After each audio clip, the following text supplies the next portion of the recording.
Kaya idineklara ni Marcos ang martial law noong Setyembre 21, 1972 kasi lumalaki ang komunismo at saka maraming against the government sa panahon yun. Lalo-lalo na marami ang hindi pabor sa palakad ni Ferdinand Marcos Sr. noong panahon na yun.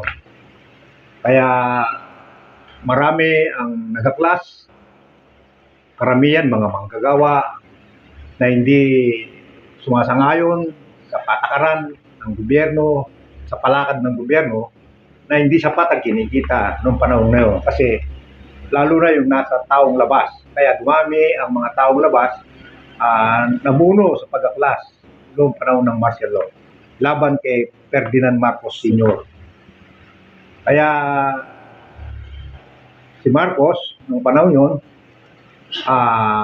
siya ay one-man rule. Nag-one-man rule siya. Tinatag niya ang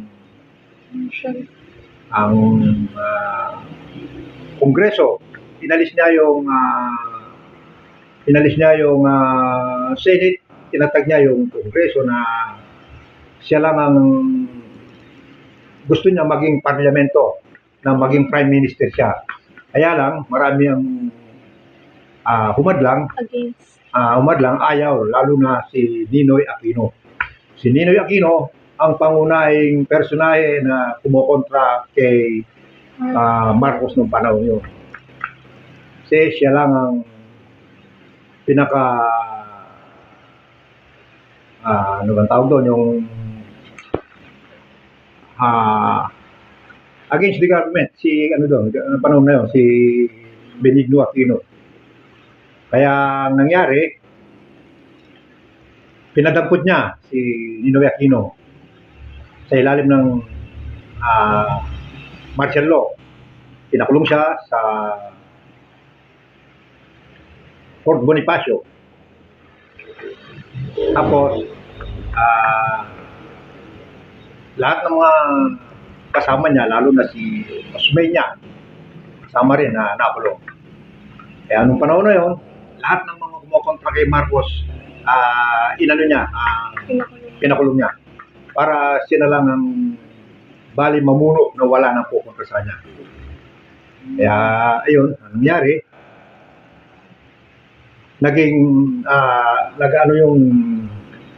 nagaklas, nag-people power.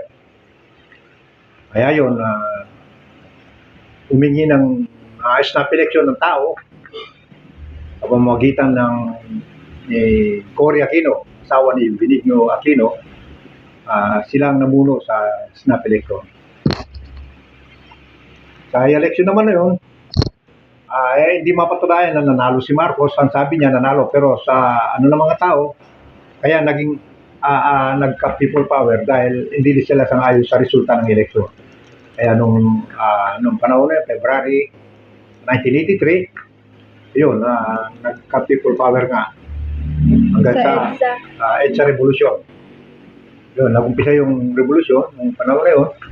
Kaya si Marcos, napilitan siyang pinaalis ng Amerika, in-exile siya papuntang Amerika. Yun, ganun ang nangyari kay Marcos.